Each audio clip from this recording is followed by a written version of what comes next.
अस्सलाम वालेकुम नाजरीन, मैं हूं अलवीना और आप देख रहे हैं प्रोग्राम इनसाइड द न्यूज़। नाजरीन, सानिया आर्मी पब्लिक स्कूल के हवाले से आज 5वीं बरसी है और आज भी मुल्क में सब उसी तरह जो है गमज़दा है उस वाक़े के हवाले से, क्योंकि वो एक अफसोसनाक वाक़या था। उस वाक़े के बाद मिलिट्री कोर्ट्स के ज़रिए 5 दहशतगर्दों को जो है फांसी दी गई, उनको सज़ा भी हुई इस ख़तरनाक एक घिनौने काम के ऊपर, जहाँ पर 125 बच्चों की जो है उनको शहीद किया गया, साथ ही साथ 151 अफराद और भी शहीद हुए। इस तमाम सिचुएशन के ऊपर ISPR की जो है प्रेस रिलीज जारी हुई। उस प्रेस रिलीज में ये कहा गया कि आर्मी चीफ का कहना है कि हमने दहशतगर्दी के खिलाफ जंग में तवील सफ़र तय किया है और ओवरऑल पाकिस्तान की जो है कुर्बानियाँ मौजूद हैं। जब हम बात करते हैं काउंटर टेररिज्म की, साथ ही साथ सानही के ऊपर जो वज़ीर आज़म इमरान खान साहब ने भी जो है गुफ्तगू की और अपोजिशन जमातों ने भी जो है दुख का इजहार किया।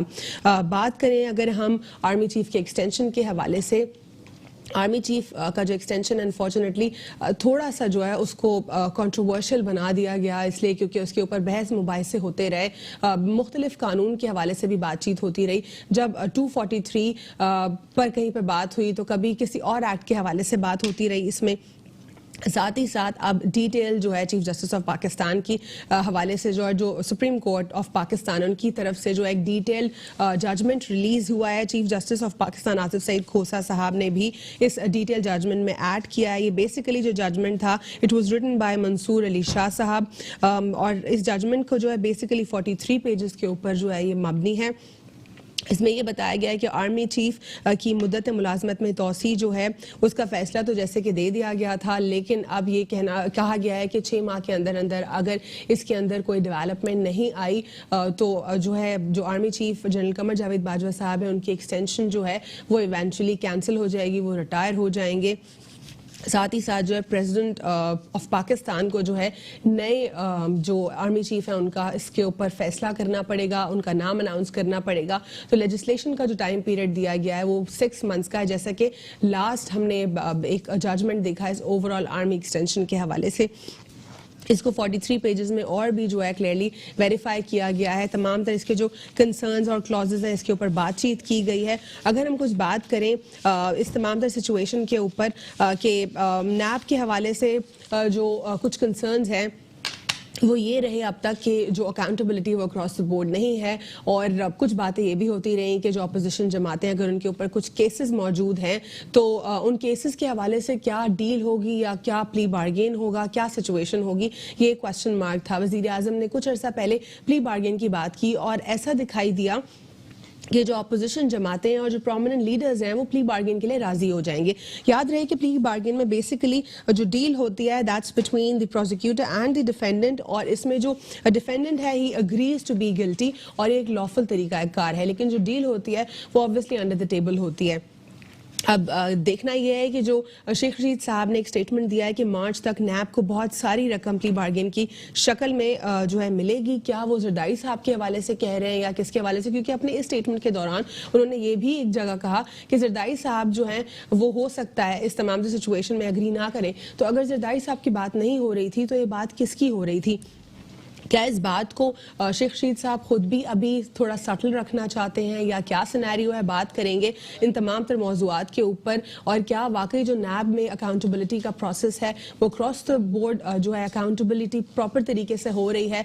क्या प्ली बार्गेन एक अच्छा ऑप्शन है? लेकिन पाकिस्तान में क्या वाकई प्ली बार्गेन होता है या डील्स अंडर द टेबल ही हो जाती हैं, जिसको आप NROB कह लें या फिर आप सिंपली डील का नाम दे दीजिए? क्योंकि अभी इस सिचुएशन में हमने नवाज शरीफ साहब को भी देखा कि बज़ाहिर तो माना नहीं जा रहा, लेकिन प्ली बार्गेन भी नहीं था ऑब्वियसली, तो डील थी क्या थी ये अब तक क्वेश्चन मार्क्स मौजूद हैं।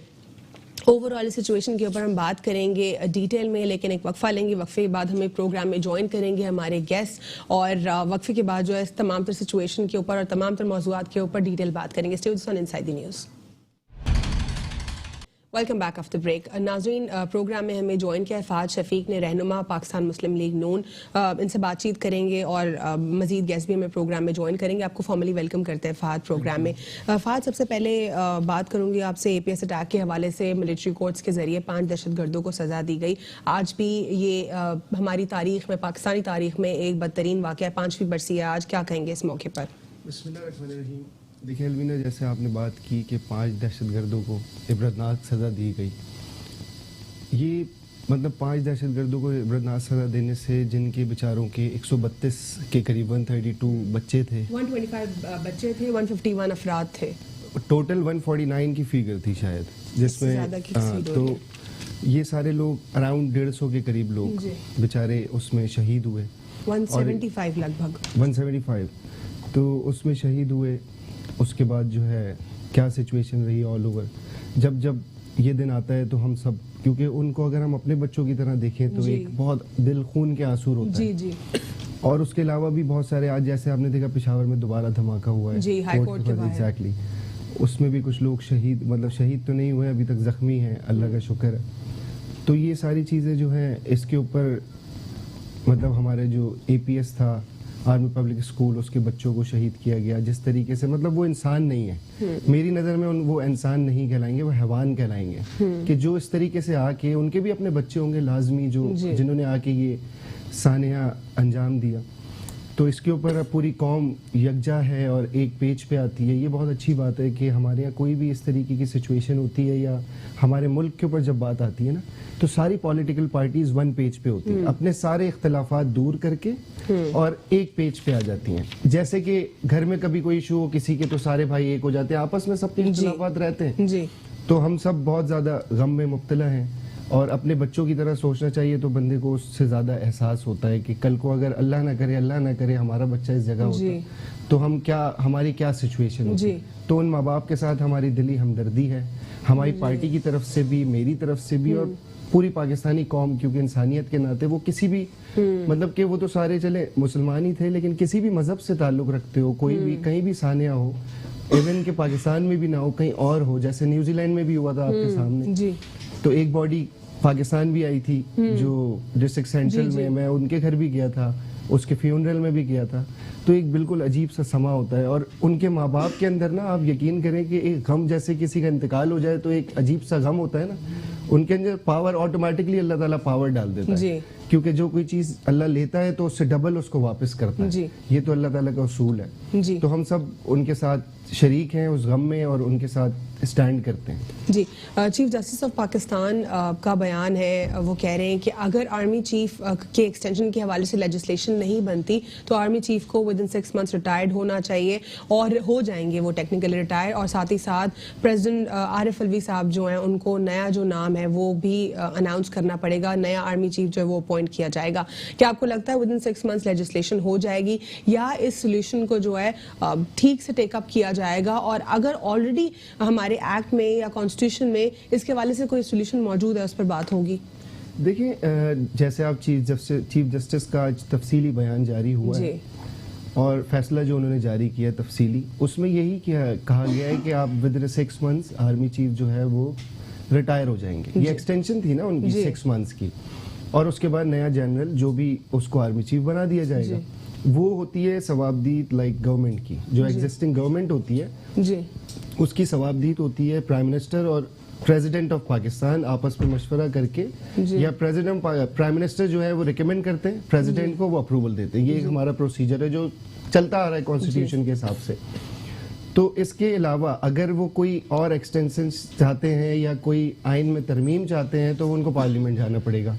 पार्लियामेंट जाने के लिए उनके पास इतनी अक्सरियत नहीं है। आपके सामने सारी चीजें, इस वक्त की जो गवर्नमेंट है वो पिछली गवर्नमेंट से बहुत ज्यादा डिफरेंट है। वो कह रहे हैं कि जो डिबेट्स हो रही हैं, डिफरेंट लॉ एक्सपर्ट्स ये कह रहे हैं कि मैंडेटरी नहीं है कि आप पार्लियामेंट जाएं और फिर आपको 2/3 मेजॉरिटी की जरूरत है, कोई और इसका सब्स्टिट्यूट भी मौजूद है। क्या टेकअप किया जाएगा इस इशू को सीरियसली विद इन 6 मंथ्स और सोल्यूशन निकाला जाएगा कि whether we need to go to the parliament or we need to take up this issue basically with some other substitute? देखिए, अदर सब्स्टिट्यूट्स की जहाँ तक बात आएगी, मैं आपको एक चीज बताऊं कि जो मतलब 6 मंथ्स का इनका एक्सटेंशन सही है, 6 मंथ के एक्सटेंशन में अगर ये पार्लियामेंट से नहीं करा सकते तरमीम, तो नहीं करा सके तो ऑटोमेटिकली आर्मी चीफ रिटायर हो जाएंगे।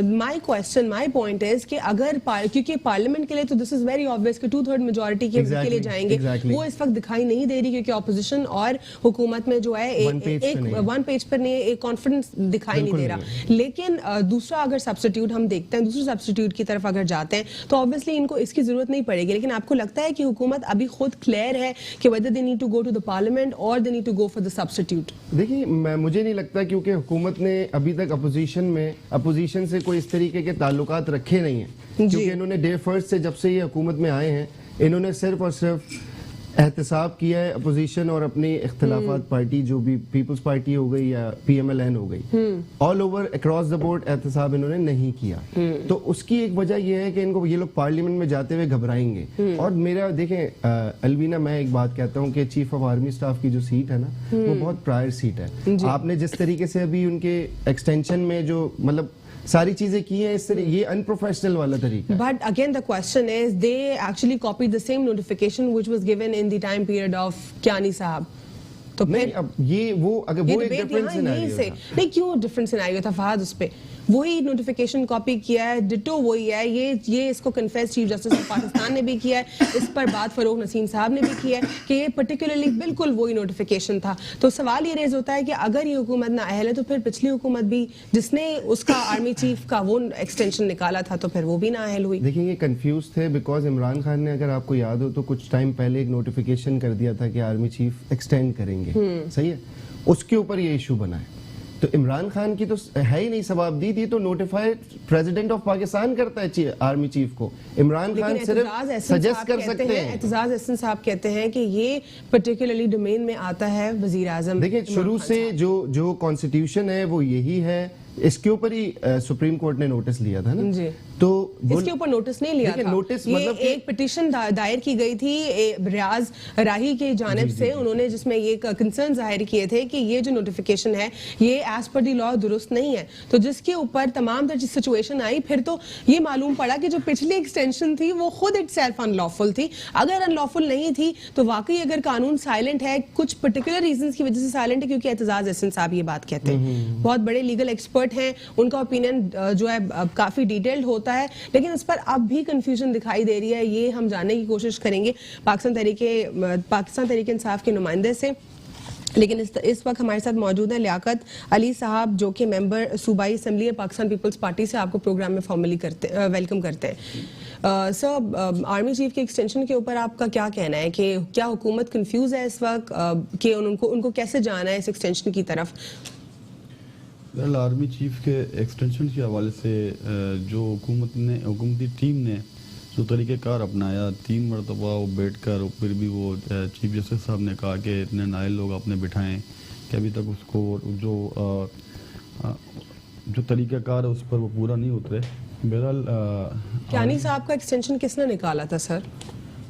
आप देखें चीफ जस्टिस साहब ने कहा कि पहले की अदलिया और अभी की अदलिया में फर्क है। सर अदलिया तो अदलिया होती है, जुडिशल सिस्टम तो जुडिशल सिस्टम है। आप पाकिस्तान ये कह रहे हैं कि पहले के जजेस और थे, अब जो हम आए तो खुदा ना खास्ता विद ड्यू रिस्पेक्ट, तो फिर तो चीफ जस्टिस साहब ने with due respect question mark raise नहीं कर दिया जुडिशल सिस्टम? चीफ जस्टिस साहब ने देखा नहीं, इन्होंने उसको देखकर नोट किया, नोटिस लिया इस पर। तो मतलब ये कि वो तो चीफ जस्टिस साहब हैं, हम उसके बारे में कुछ कह नहीं सकते। जो उन्होंने किया कहा है वो अच्छा कहा होगा। लेकिन अभी भी तो एक जो पिटिशनर आया उसने पिटिशन डाली और उसके बाद तमाम तर ये जो है पूरी हिलजुल हुई। अभी अगर कोई पिटिशनर नहीं आता, वो सवाल रेज नहीं करता, तो ये काम तो ऐसे ही हो जाना था।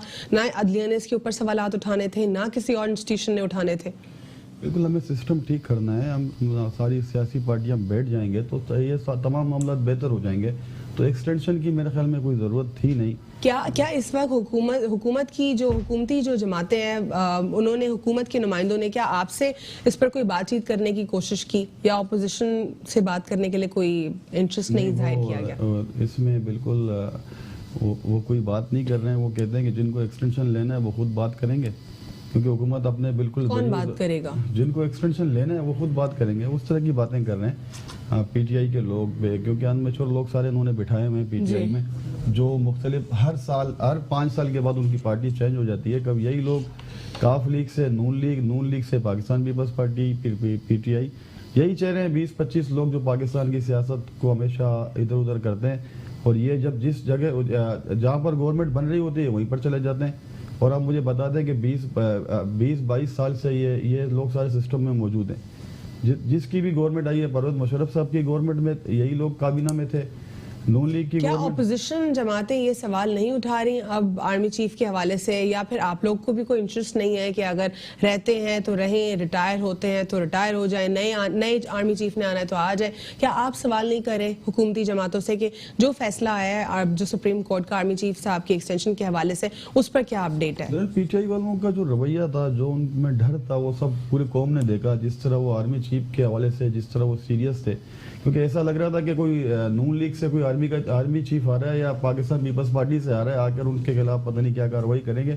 आर्मी चीफ के बाद दूसरा आर्मी चीफ, वो भी आर्मी से आना था। हमें उस पर से कोई सरोकार नहीं है। आर्मी चीफ साहब अगर मुल्क को जरूरत हो तो एक्सटेंशन लेंगे, तो एक्सटेंशन का जो तरीकाकार है, जो कानून है, उसको हम फॉलो करेंगे। और पार्लियामेंट में जिस तरह 2/3 मेजोरिटी की जरूरत है, सेनेट में, तो ये चीजें अब तक यानी आपके साथ हुकूमत के किसी जो पॉलिटिकल पार्टी से या पाकिस्तान तहरीक इंसाफ से किसी ने आपसे मुशावरत करने की कोशिश नहीं की? अभी तक कोई बात ऐसी नहीं हुई है। अभी तक कोई डायलॉग का सिलसिला शुरू हुआ नहीं है। तो अभी हम देखते हैं, वेट कर रहे हैं कि वो किस तरह और क्या आप लोगों ने इस पर बात करनी है मजीद या नहीं? अभी तक वो जब डिस्कस करेंगे तो पार्टी में डिस्कस होगी। अच्छा, जब डिस्कस करेंगे तो फिर बातचीत होगी। क्या अपोजिशन का ये दुरुस्त तरीका कार है या ऐसे ही होता है अपोजिशन जमातों में? देखिए, अपोजिशन जमात जब तक गवर्नमेंट जो होती है ना, उसको स्टेप लेना पड़ता है। अच्छा, अगर मुझे कोई काम है ना तो मैं स्टेप लूंगा। इवन के दूसरा बंदा मेरे पास आके ये नहीं बोलेगा कि यार आपको ये काम है बताएं, तो मुझे स्टेप लेना पड़ेगा ना। आज कैटेगोरिकली एहसन इकबाल साहब ने भी एक बात बोली है कि इमरान खान नियाजी को आके हमारे साथ 1 to 1 बैठना पड़ेगा इसके ऊपर, अगर कोई हमसे इस बारे में बात करनी है। तो इस वक्त तक जो इनका रवैया है, ये नहीं लगता आपके सामने जो पुरानी गवर्नमेंट्स रही हैं, भले वो PMLN की हो, पीपल्स पार्टी की हो, तो उनके पास बहुत मेजॉरिटी थी। ये तो लोली लंगड़ी गवर्नमेंट है, ये कहाँ से कुछ कर सकते हैं? ये तो एक बिल भी पास नहीं करा सकते। आपने देखा था सेनेट में क्या हुआ था, कितना ओपनली सब पूरे पाकिस्तान को पता था, और क्या गेम हुआ, किसने कराया वो गेम? देखिए, मेरा एक इख्तलाफ है, एक बंदा ग्रास रूट लेवल से, मतलब इलाकाई सियासत से चलते चलते चलते चलते चलते वो MNA बनता है। एक को जब किसी की गवर्नमेंट आती है, कुछ टोला है, उनको उठा के उस गवर्नमेंट में डाल दिया जाता है। तो वो तो फिर मनपसंद चीजें हो गई ना। वो सारी तो आप चीजें लोगों ने भी किया, इन्होंने भी किया, वही कर रहे हैं, वही दोहराया जा रहा है। हमने नहीं किया ऐसा। शेख रशीद ने, मैं आपको एक बात बताऊं, लास्ट टेन्योर में, अलवीना मैं आपको एक बात बताऊं, लास्ट टेन्योर में, ये मैं आपको अंदर की बात बता रहा हूं, आप इसकी वेरिफिकेशन कीजिएगा, आपको पता लग जाएगा। लास्ट टेन्योर में नवाज शरीफ का जो गया है, उसमें शेख रशीद ने एड़ी चोटी का जोर लगा लिया था कि मैं किसी तरह PMLN की गवर्नमेंट के साथ जुड़ जाऊं, लेकिन मियां नवाज शरीफ ने कैटेगोरिकली मना कर दिया था कि ये आदमी सही नहीं है, इसको नहीं लेना। ये वही इमरान खान और शेख रशीद है जो एक टॉक शो में बैठ के बोलते थे कि मैं चपड़ासी न रखूं शेख रशीद को। वो बोलने लगा कि आपकी सोच है, आपका ख्वाब है कि आप प्राइम मिनिस्टर बन जाएं। तो वो आज तो साथ उनके गुण गाते हैं एक दूसरे के दोनों। तो ये सारी चीजें देखें, एक डिफरेंट सिनेरियो है। कौन लोग हैं जो लाके इनको बिठा देते हैं? ये टोला जो है, वही लोग हैं जो आप लोग को भी लाके बिठा देते हैं। हमारे आपके सामने सारी सिचुएशन, इनको किस तरीके से लूली लंगड़ी गवर्नमेंट मिली है कि MQ में इनको धमकियां दे रही है। अभी कुछ टाइम पुरानी बात है, कुछ दिनों पुरानी बात है कि उन्होंने बोला अगर ये नहीं होगा तो हम हुकूमत का हिस्सा ना रहें। शायद आपकी एक प्रोग्राम में, मेट्रो के प्रोग्राम में, जो उनके MNA है उसामा कादरी, उन्होंने ये बात बोली और PTI के लोग बैठे हुए थे। बल्कि आपका प्रोग्राम नहीं था, दूसरा चैनल था, मैं उस प्रोग्राम में मौजूद था। उन्होंने कहा अगर ये इनका रवैया इस तरीके से रहा तो हम इनके साथ वापस निकल सकते हैं, नफीस लोग। और उन्होंने ये भी बोला कि नफीस लोग सिर्फ खालिद मकबूल और फरोग नसीम ही होंगे नफीस, और कोई नफीस नहीं हो सकता। ये MNA MQM का इस वक्त का उसामा कादरी, मैं नाम कोट करके बताता हूं, उन्होंने ये बात बोली। इन लोगों में आपस में, देखिए, अपोजिशन जो गवर्नमेंट का हिस्सा है ना इस वक्त, पॉलिटिकल पार्टीज, उनमें भी आपस में इख्तलाफात हैं। जब प्राइम मिनिस्टर यहाँ पे इन्होंने बुलाया बनी गाला में एक इजलास अभी कुछ दिनों पहले, अपोजिशन सिंध की जो अपोजिशन पार्टीज है इनके साथ, लाइक फंक्शन लीग हो गई, GDA हो गई, उन्होंने कितने इख्तलाफात कर दिए वहां पे बैठ के कि हमसे, हमें कोई पूछता नहीं है, हमें कोई बुलाता नहीं है, हमें कोई कुछ नहीं करता, हमें कोई कुछ नहीं करता। इनको पता ही नहीं है कि किस तरफ जाना है, क्या करना है, क्या नहीं करना। वो आगे पाकिस्तान को चलाएंगे। क्या हाल कर दिया, अपने लोग संभल नहीं रहे, हर दूसरे दिन उठा के वज़रा चेंज कर देते हैं, हर दूसरे दिन उठा के कोई ना कोई मामलात कर देते हैं, आपस में लड़ते रहते हैं। शेख रशीद साहब कह रहे हैं कि मार्च तक प्ली बार्गेन के जरिए नैब तक बहुत भारी रकम आ जाएगी। शेख रशीद, आप अलवीना देखिए, आप अपने प्रोग्राम का टाइम जाया करती हैं उस आदमी का नाम लेते हुए। ये तो फैसल वार्डन ने बैठ के बोला था कि इतनी नौकरियां आ जाएंगी कुछ हफ्तों में कि लोग नौकरियां ज्यादा होंगी, लोग कम होंगे लेने वाले। लेट मी गो बैक, ठीक है। शेख रशीद साहब ने कुछ टाइम पहले ये भी कहा था कि नवाज शरीफ साहब मुल्क से बाहर चले जाएंगे, और आपने ही कहा था कि नहीं जाएंगे। आपकी पूरी पॉलिटिकल पार्टी कह रही थी कि वो नहीं जा रहे कहीं पे बाहर, लेकिन वो बाहर चले गए। और फिर ये भी कहा, सुन लेना, ये भी कहा गया था कि वो वापस नहीं आएंगे शेख रशीद साहब की जानिब से, और अब 4 हफ्ते की अब मजीद आप लोग एक्सटेंशन की तरफ जा रहे हैं। मैं तो नहीं आ रहे। ये इन्होंने पहले भी कहा था, जब नवाज शरीफ यहाँ पे नहीं थे, उनके खिलाफ फैसला आया था, उनको सजा सुनाई गई थी, अपनी बेटी के साथ पाकिस्तान आए, पाकिस्तान आके गिरफ्तारी दी। स्टेटमेंट्स की बात करें, अब थोड़ा सा पुराना भी आ जाए ना, ये वही सिनेरियो चल रहा है। लेकिन सुन लेना फहद, इस सिचुएशन पे जब बैक टू बैक वो अपने बयानात दे रहे हैं तो वो काफी सच साबित होते दिखाई दे रहा है। ऐसा लग रहा है कि पहले की जो डील्स हो गई हैं वो एक्सपोज कर रहे हैं अपने स्टेटमेंट्स में, क्योंकि इन द एंड तो शेख रशीद साहब को मिलती है कवरेज काफी मीडिया में। फिर उन्होंने ये भी कहा कि मरियम नवाज भी चली जाएंगी, फिर उन्होंने ये कहा कि शहबाज शरीफ भी जाएंगे पर बिलावल नहीं जाएंगे, फिर दोबारा दूसरा स्टेटमेंट है, फिर कहते हैं मरियम भी यहाँ रह जाएंगी, तो फिर थोड़ी सी स्लाइटली कंफ्यूजन क्रिएट हो गई। अच्छा देखिए, अब मैं अगर ये इसी को मैं इंटरलिंक करूंगा ना आपस में, अगर हम थोड़ा सा पीछे चले जाएं तो यही लोग बोलते थे कि नवाज शरीफ वापस नहीं आएंगे। क्या किया नवाज शरीफ ने इनके साथ? सबके मुंह काले हो गए, खामोश हो गए, कोई टॉक शोज में नहीं बैठ रहा था, आपको अगर याद हो तो। जिस दिन नवाज शरीफ यहाँ पाकिस्तान आए हैं, लैंड की अपनी बेटी के साथ, चले गए वापस। मेरी बात सुने ना, बेटी के साथ लैंड किए और आके उन्होंने गिरफ्तारी दी है। यहाँ पे FIR कट जाए, लोग दूसरा टिकट कटाते हैं दुबई का या कहीं का। लेकिन अब क्या हुआ? अब क्या, मियां नवाज शरीफ की तबीयत खराब है, वो गए हैं और वो फिर वापस आएंगे। अच्छा, ये भी आज लिख ले, नहीं अभी आएंगे। जिस वक्त उनकी तबीयत सही हो जाएगी वो वापस आएंगे। नवाज शरीफ भागने वाला आदमी नहीं है। सर, इस सिचुएशन में क्या ये जरदारी साहब की तरफ इशारा है? अगर जरदारी साहब की तरफ इशारा नहीं है तो ये किसकी तरफ है? बहरहाल जरदारी साहब का जो पॉलिटिकल कैरियर है, जितनी असीदी की जिंदगी उन्होंने गुजारी है वो सबके सामने। 11 साल वो पाबंद सलासल है, 11 साल तक कोई चीज़ साबित नहीं हुई। अभी भी जरदारी साहब का यही मौक़िफ़ था, या तो मुझ पर जुर्म साबित करो या तो मुझसे माफ़ी मांगो। लेकिन बीमारी की वजह से उन्होंने ज़मानत की दरख्वास्त अपने साहिबजादियों और अपने हमारे चेयरमैन बिलावल भुट्टो जरदारी साहब की दरख्वास्त पर उन्होंने कबूल की, ज़मानत उस पर साइन किए और उन्होंने कहा मैं ज़मानत लेके चलो अपनी इलाज कराते। पहले तो वो भी कह रहे थे ना कि मैं नहीं जाऊँगा, ज़मानत भी नहीं दूंगा। तो जरदारी साहब, अभी फैमिली होती है, फैमिली डिस्कशन हुई, अच्छा। उसके बाद हुआ। जरदारी साहब को तो काफी टाइम सभी ऐसे डिसीजन पहले कुछ कह देते हैं, फिर उसके बाद कुछ फैमिली डिसीजन कुछ और होता है, फिर इवेंचुअली सब चले जाते हैं। करना होता तुम पहले कर देते। इतने टाइम के बाद जब जरदारी साहब, जब मेडिकल बोर्ड सारी टीमें बता रही हैं कि उसकी तबीयत, कहा जा रहा है उसकी तबीयत बहुत खराब है, जरदारी साहब पैसे नहीं दे रहे। नवाज शरीफ साहब किस्तों में थोड़े से पैसे दे के जा चुके हैं, हम पैसे क्यों पैसे रह गए। हम पैसे क्यों दें? हमने कौन सा ऐसा काम डील कर रहे हैं ना आप लोग, हमें किस तरह की डील हम करें? हम हमारे पास पैसे होंगे तो हम देंगे, हमने कोई ऐसा काम ही नहीं किया जो पैसे दें। अच्छा, तो जो इतने सारे केसेस हैं, कोई स्पेसिफिक जो बिलावल साहब हैं उनके ऊपर भी केसेस हैं, वो 2 साल के थे, तब से कंपनी ऑपरेट हो रही थी, सिग्नेचर्स जा रहे थे। मुल्क में कितने पॉलिटिशियन उनके पर खिलाफ केसेस हैं आप मुझे बताएं। पीटीआई के कितने लोगों के, इमरान खान के खिलाफ केसेस चल रही है, लेकिन वो पैसे नहीं दे रहे। जरदारी साहब इसलिए अंदर है। नहीं, इमरान खान के खिलाफ केसेस नहीं है, वो मुल्क का वजीर आजम है। परवेज खटक के खिलाफ केसेस नहीं है, खुसरो बख्तियार के खिलाफ जो केसेस आप सब आपके सामने मौजूद हैं। अलीम क्या वजह है जरदारी साहब अब तक क्यों अंदर है?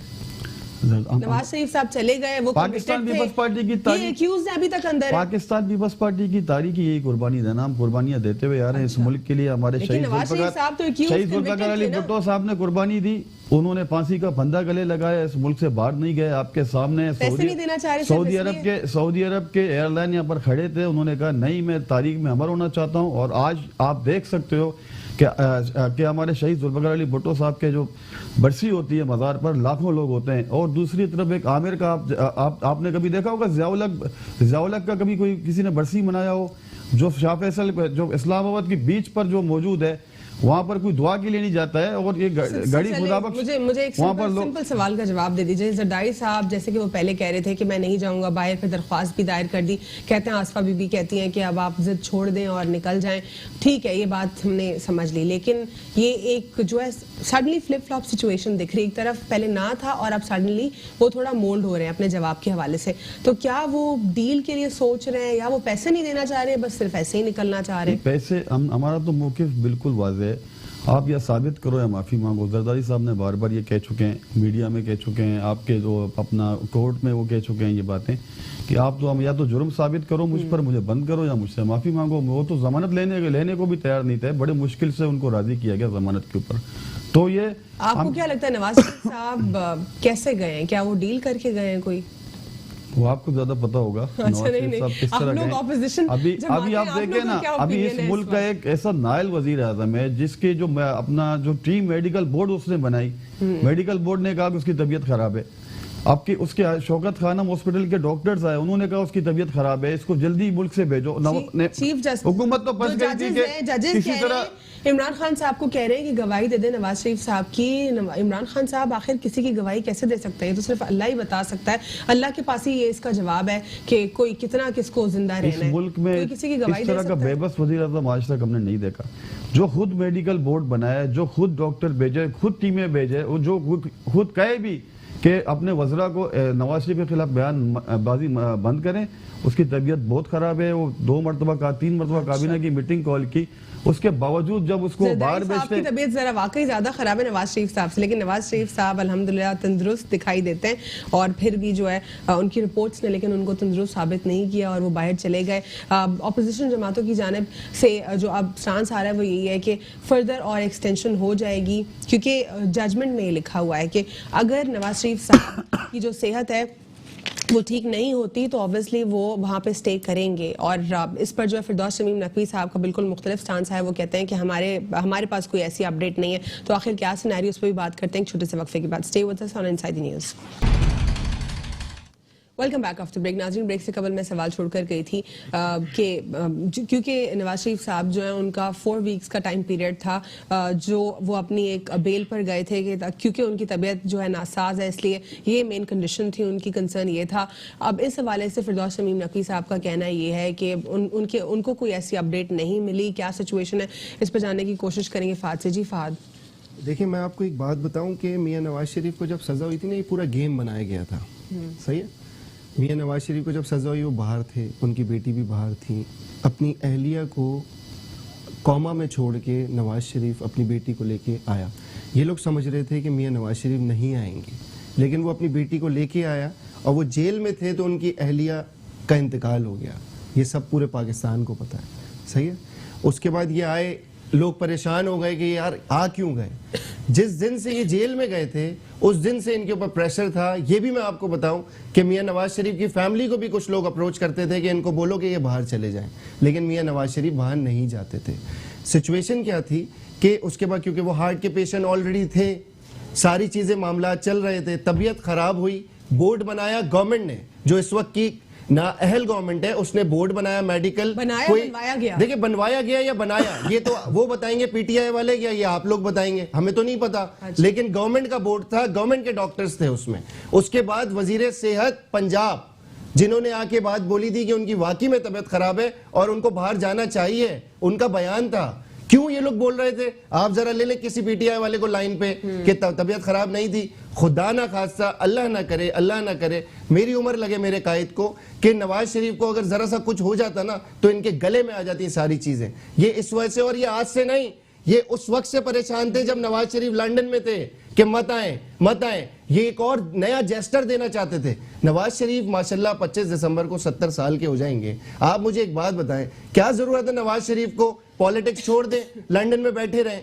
क्या जरूरत है? लेकिन इस पाकिस्तानी कौम की खातिर वो पाकिस्तान आए और लोगों की खातिर आए कि क्या जेस्टर जाएगा, हमारी खातिर पाकिस्तान आए कि मेरे वर्कर क्या जवाब देंगे लोगों को। तो ये सारी चीजें होती हैं। ये होता है एक पॉलिटिकल वर्कर और पॉलिटिकल लीडर। ये भगोड़ा इमरान खान की तरह नहीं होता जो अपने मुंह से कहता है कि मेरी एफआईआर हुई थी तो मैं दीवार फलांग के भागा था। ये देखिए, सारी चीजें रियलिटी बेस्ड बात करें। वन साइडेड बात ना हमें अच्छी लगती है, ना आपको अच्छी लगती होगी, ना उनको अच्छी लगती होगी। इनको कहीं ना कहीं अपोजिशन को अपने साथ लाजमी मिलाना पड़ेगा। जो छोटी छोटी इनके साथ पार्टीज थी, 1-1, 2-2, 3-3 सीटों वाली, तो ये जो गैप है, ये गैप कैसे खत्म होगा अपोजिशन और हुकूमत के? ये गैप नहीं खत्म हो सकता। ये रवैया प्राइम मिनिस्टर ऑफ पीटीआई जो इस वक्त है ना, मैं नहीं मानता इमरान खान को पाकिस्तान का प्राइम मिनिस्टर। कभी भी मैं कहता हूं पीएमएलएन को छोड़ दें, पीपल्स पार्टी, किसी भी पार्टी का प्राइम मिनिस्टर ले लें, वो पीटीआई की बात ठीक है। नहीं करता किसी भी फोरम पे खड़े होकर। आप कहते हैं कि ऑपोजिशन जमातों को वन पेज पर नहीं लिया जा रहा हुकूमत की जानिब से। बिल्कुल नहीं लिया जा लेकिन रहा। क्या ऑपोजिशन जमातों का एटीट्यूड टुवर्ड्स द गवर्नमेंट उस मामले के हवाले से ठीक है? क्या वो जो जहां पर जरूरत होती है ऑपोजिशन की वहीं पर ऑपोजिशन करते हैं, या criticism for the sake of criticism किया नहीं, जाता है? जहां पे जरूरत होती है वहीं अपोजिशन करते हैं। आपने बयान सुना असेंबली के अंदर खाकान अब्बासी का? क्या उन्होंने ओपनली पूरी पाकिस्तानी कौम ने देखा है स्पीकर को क्या बोला, और स्पीकर बिल्कुल ब्लैंक हो गए थे, उनके पास कोई जवाब नहीं था कि आपको बार बार खत लिखा प्रेडिक्शन ऑर्डर जारी करना लाजिम होता है किसी भी मतलब एमएनए का, स्पीकर के जिम्मे होती हैं चीजें, तो उनको मतलब कि ये सारी चीजें क्या है? इसको भी तो इटसेल्फ जो है कंट्रोवर्शियल बना दिया गया। कंट्रोवर्शियल नहीं बनाया गया। मुझे आप एक बात बताएं अलवीना, कि कुछ सर्कमस्टेंसेस होने चाहिए, उस पर सिर्फ और सिर्फ प्रोडक्शन ऑर्डर्स रिलीज होने चाहिए। देखिए सर्कमस्टेंसेस हैं, बिल्कुल हैं, क्यों नहीं है? अपने लोगों के लिए सारे सर्कमस्टेंसेस हैं। इस वक्त पूरी पाकिस्तानी कौम देख रही है, आप लोगों की आंखों में धूल नहीं झोंक सकते। अवाम देख रही है कि क्या हो रहा है। जो डाकू थे, जिनको आप अपने मुंह से डाकू कहते थे, उनको आज आपने अपने साथ गवर्नमेंट में बिठाया हुआ है। क्या जेस्टर गया आपका? क्या हुआ? सारी बातें क्या अवाम कहती है आज वही इमरान खान है जिसके खिलाफ अवाम, आप निकले जरा सर्वे करें, कराची में कर ले सर्वे। कराची में आप सर्वे करेंगी, आपको लोग ये बोलेंगे कि इनके एमएनएस एमपीएस इलाकों में नजर नहीं आते। बिल्कुल फ्रेश लोग उठा के, जो जिनको पता नहीं था, लिटरली ऐसे भी एमपीएस है जो सो रहे थे, जिनको पता लगा। अभी कनेक्ट करूंगी, अभी थोड़ी देर पहले आप ही लोग कह रहे थे कि वही पुराने इधर उधर रिवॉल्व होने वाले लोग उठा लिए, अब आप कह रहे हैं कि नहीं लोग। मैं कराची की बात कर रहा हूँ, मैं कराची की बात कर रहा हूँ। इंडक्ट किसको करें? बहुत सारे एमएनएस एमपीएस हैं, अब इसमें मैं आपको नाम ले दूं, लेकिन जो आपको मैं नाम ले दूं, यंग एमपीएस हैं, आप कह रहे हैं वो भी इररिलेवेंट है, फिर किसको इंडक्ट करें? कोई किसी को पता ही नहीं है। मैं तो जिनकी बात कर रहा था ना, एक टोला है जो लाके बिठा दिया जाता है। अच्छा, सही है, और इनके साथ जोड़ दिया उसको। फवाद चौधरी हैं, फिरदौस आशिक अवान है, जो आपस में ही लड़ रहे हैं। अच्छा, अभी भी लड़ रहे हैं आपस में। वो बयान देते हैं, ये इधर से बयान देते हैं। बाकायदा मीटिंग के अंदर ये भी बात ऑन एयर आई थी कि फिरदौस आशिक अवान ने बोला कि मैं इंफॉर्मेशन की मिनिस्टर हूं, मेरे बयान चलेंगे और दूसरों के नहीं चलेंगे बयान। तो इन लोगों को बोले पहले अपना घर तो सही करें, जब अपना घर सही नहीं करेंगे तो दूसरे को बोलेंगे। व्हाट डू यू से कि क्या पुराने और वो जो करप्ट हैं उन्हीं को रहना चाहिए या न्यू फेसेस आने चाहिए? क्योंकि आप तो दोनों की मुखालफत कर रहे हैं। देखिए न्यू फेसेस नहीं, आपके पास देखिए मैं एक चीज बोलता हूँ, आपके पास अपने लोग थे जो आपका पायनियर्स में से था ना, इमरान खान के सेकंड हैंड कमांड, एक सेकंड, सेकंड हैंड कमांड जो बंदा था, आज वो ही फॉरेन फंडिंग केस का मतलब कि उसने सबसे पहले इलेक्शन कमीशन में केस सबमिट किया है। सर यहाँ पे अगर शेख रशीद साहब के हवाले से बात करें, वो कहते हैं कि आसिफ जरदारी जेल काट सकते हैं मगर नवाज शरीफ नहीं काट सकते, और कोई माइनस फॉर्मूला नहीं होगा, नवाज शरीफ और जरदारी की कोई सियासत नहीं देख रहा है। इस पर क्या कहेंगे आप? सबसे पहले मैं आपको एक बात ऐड करूं इसमें, जिस तरह हमारे साथ जो सलूक किया जा रहा है पाकिस्तान पीपल्स पार्टी के लीडरशिप के साथ, पाकिस्तान पीपल्स पार्टी के एमएनएस एमपीएस के साथ क्या सलूक किया जा रहा है? इस तरह तासुर दिया जा रहा है कि हम लोग सिंध के लोग, मतलब सिंध में हम महफूज हैं, सिंध में हमें कोई गिरफ्तार नहीं कर सकता। और पंजाब जब हम जाते हैं वहाँ पर सिंध के लोग पंजाब जाते हैं तो नैब की टीमें उनको गिरफ्तार कर लेती हैं। आप देख सकती हैं कि आगा सिराज दुरानी साहब को पंजाब से गिरफ्तार किया गया, सेनेटर यूसुफ बलोच साहब को पंजाब से गिरफ्तार किया गया, आसिफ अली जरदारी साहब को, अदी फरियाल तालपुर साहिबा को। तो आप ये एक पूरे स्टेट के आप चला रहे हो, आप ये कौन सा तासुर इस मुल्क में दे रहे हो कि भाई एक सूबे के लोग दूसरे सूबे में महफूज नहीं, वहाँ पर वो ना जाएं, वहाँ पर सफ़र ना करें क्योंकि वहाँ पर नैब है, पीटीआई की हुकूमत है, वो हमें गिरफ्तार कर लेगी। तो ये चीज़ें इसको ख़त्म करनी चाहिए। ये मुल्क का वज़ीर आज़म है, सिर्फ पंजाब का वज़ीर आज़म नहीं है, ये सूबा सिंध का भी है, बलूचिस्तान का भी है, केपी का भी है, जिस तरह जैसे भी आया, लेकिन अभी वो वज़ीर आज़म इस मुल्क का है। तो ये चीज़ें ख़त्म करनी चाहिए इनको। और जो एहतसाब का अमल उन्होंने शुरू किया वो सब पर करें। अभी जिस तरह नून लीग और पीपल्स पार्टी को निशाना बनाया जा रहा है, तो इनके पास 30 से 35 लोग ऐसे हैं जिनके खिलाफ केसेस हैं। नून लीग और पीपल्स पार्टी को आखिर कैसे निशाना बनाया जा रहा है? क्या केसेस हुकूमत ने बनाए हैं, केसेस नए बनाए गए? हमारे खिलाफ रेफरेंसेस अभी तक नहीं है। और जो पीटीआई के जो लोग हैं जो हुकूमत में बैठे हैं, जो उनके इत्यादी हैं, उनके खिलाफ रेफरेंसेस मौजूद हैं, रेफरेंस फाइल हुए उनके खिलाफ, उन पर कोई हाथ नहीं डालता। आप देखें फॉरेन फंडिंग, कह रहे हैं कि हवाओं का रुख बदल रहा है, तो कब बदलेगा ये हवाओं का? चेयरमैन साहब को, आप देखें चेयरमैन साहब को ये बार बार कहने की जरूरत क्या है? आप कार्रवाई करें, आप कुछ करें, मतलब उसको कोई रोक रहा है ना, हवाओं का रुख बदल रहा है तो सियासी प्रेशर, अगर उनको कोई रोक रहा होता तो वो ये बात क्लियरली इससे आप अंदाजा लगाएं। और क्या वाकई चेयरमैन नैब को ये स्टेटमेंट्स देना चाहिए? चेयरमैन नैब को इसकी मुखालफत में थे, ऐसे स्टेटमेंट्स चेयरमैन नैब को ब्लैकमेल किया गया, वीडियो वो सामने लाई गई। नहीं, हमने कहां से किया, हमारा क्या काम है वीडियो बनाना, ब्लैकमेलिंग, वो तो हकीकत वीडियो थी, चेयरमैन आपने नैब भी को देखी होगी, ब्लैकमेल सबने किया देखी है। गया। और क्या क्रेडिबिलिटी रह गई चेयरमैन नैब की? और ये कहते हैं कि हवाओं का रुख बदल रहा है, तो इनसे जरा ये तो पूछ लें कि पहले हवाएं कहां से आ रही थी? जी, सब पॉलिटिकल है इस वक्त जी, ये सब पीटीआई सपोर्टर है जी। चेयरमैन नैब हो या कोई भी हो, कभी भी आपने देखा होगा किसी गवर्नमेंट में ऐसे बयान नहीं दिए जाते थे किसी भी वो मतलब डिपार्टमेंट की तरफ से। आप ये देखें कि शाम को जब मेरे भाई ने बात की कि इनका मुकाबला होता है, पीटीआई के जो 2-3-4 मिनिस्टर हैं, खान साहब इनको शाबाशियां देते हैं रात को जब वो बैठते हैं मीटिंग करते हैं, आज हमने ये किया, वो आपने अच्छी बात की, आपने सही बदतमीजी की, आप इस सीट के लायक हो। बाकी जो नहीं कर सकते उनको हटाते हैं, वो खान साहब उनको शाबाशियां देते हैं। ये पीटीआई के अंदर कह रहे हैं बस बदतमीजी हाँ, करता है तो वो क्रेडिबल हाँ, वो क्रेडिबल है। उस तरह जिस तरह शाम को बैठ कर वो बातें करते हैं, आप देखें कि फवाद चौधरी का क्या काम है, नैब के तर्जुमान बने। फवाद चौधरी बेहतर ऑप्शन नहीं थे फिरदौस आशिक अवान साहिबा से?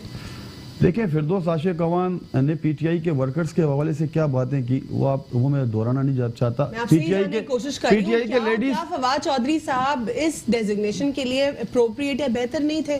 पीटीआई के लेडीज विंग के हवाले से जो उन्होंने बातें की वो सब आपके सामने है, जिस तरह का उन्होंने जुबान इस्तेमाल किया। अभी आप देखें, ऐसे ही रिवॉल्व नहीं, इस तरह किसी ने बात नहीं की। इस तरह बात करके फिर उसी पार्टी में जाएं। अभी पीटीआई के वर्कर्स के लिए इससे बड़ा और सवाल क्या आएगा कि जो ये मैंने अपने सहाफत के सिर्फ 3 साल के करियर में देख लिया है, यहाँ से वहाँ पार्टी में लोग जब रोटेट होते हैं वो किस तरह 360 अपना बयान चेंज करते हैं। तो ये तो आप मैं पाकिस्तान पीपल्स पार्टी की बात कर रहा हूँ, वहां पर अगर किसी ने इस तरह की बयानबाजी की है, अगर इस तरह की लैंग्वेज इस्तेमाल की है, तो आप बता दें कि इस तरह की लैंग्वेज हमारी तरफ से इस्तेमाल हुई है किसी भी पार्टी के लिए। हमने सबका एहतराम किया है, हम जमहूरी पार्टी हैं, जमहूरी तरीके से आए, और जो ये फिरदौस आशिक अवान हमारे पास भी थी, उस तरह का जुबान उन्होंने इस्तेमाल नहीं किया। करप्शन आप ही के दौर में की थी? देखिए, हमारे तो नहीं, आप लोगों ने करप्शन की थी तो पाक साफ हो गया। हम तो वही तो कह रहे हैं, एविडेंसेस लेकर आए, आप लोग भी रेफरेंस बनाए उन पर। नहीं, हमारे एविडेंसेस का कौन पूछता है? आपको पता है एविडेंस कहां से जा रहे हैं? रेफरेंस दायर लिस्टें पे जाएं, ये सब चीजें मौजूद है, ये सब चीजें मीडिया के सामने है। लिस्टें कौन दे रहा था मीडिया के सामने? जो कह रहे थे कि 65 लोग गिरफ्तार होने वाले हैं, मार्च में ये हो रहा है, अप्रैल में इतने लोग गिरफ्तार हो रहे हैं, नवाज शरीफ बंद होने जा रहा है, जरदारी साहब बंद होने जा रहे हैं। पीपल्स पार्टी की क़यादत की अगर हम बात करें, सीएम मुराद अली शाह या फिर स्पीकर सिंध स्पीकर आगा सिराज दुरानी साहब या और मजीद जो पॉलिटिकल लीडर्स पीपल्स पार्टी से मौजूद हैं, उन सबके ऊपर बहुत सारे रेफरेंसेस भी हैं, और एक नहीं मल्टीपल रेफरेंसेस हैं। क्या ये जो शेख रशीद साहब ने बयान दिया है, क्या ये ओवरऑल तमाम तरह अपोजिशन जमातों के पॉलिटिकल लीडर्स के हवाले से था या किसी कुछ स्पेसिफिक लोगों के हवाले से था?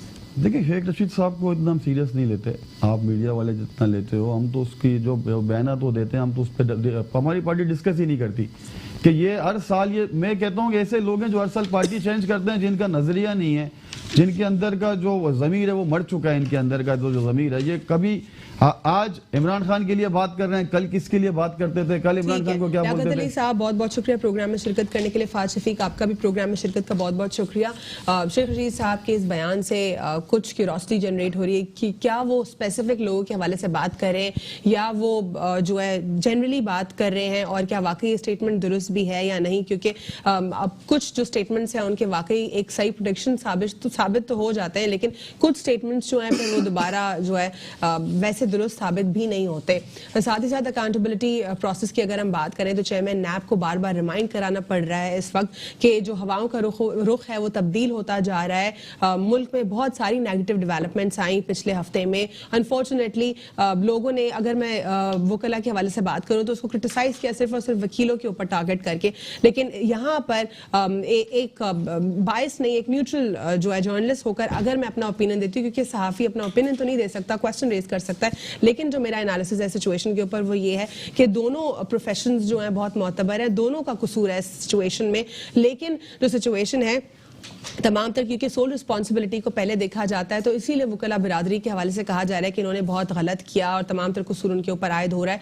लेकिन अगर हम इंडिविजुअल कैपेसिटी में अपनी मोरल्स और वैल्यूज को बढ़ा ले तो इस तमाम तरह सिचुएशन को हम कभी ना देखेंगे, क्योंकि जो बैकग्राउंड है वो यही है कि डॉक्टर्स ने जो है हाथापाई से आगाज किया और वो वीडियो भी मौजूद है जो कि ज्यादा वायरल ना हो सकी अनफॉर्चुनेटली। फिर उसके बाद दोनों में सुलह सफाई भी हुई, साथ ही साथ जो है प्रेस कॉन्फ्रेंस हुई, उसके बाद फिर एक और वीडियो सामने आई और फिर उसके बाद हमने जो है वो पीआईसी का तमाम तरह मनाजिर देखे और सिचुएशन आपके सामने है। इसके ऊपर बहुत सारी जो है नेगेटिव डेवलपमेंट्स आती जा रही है। उम्मीद है कि पाकिस्तान में इस किस्म के वाकयात नहीं होंगे, हम सब में पेशेंस आएगा।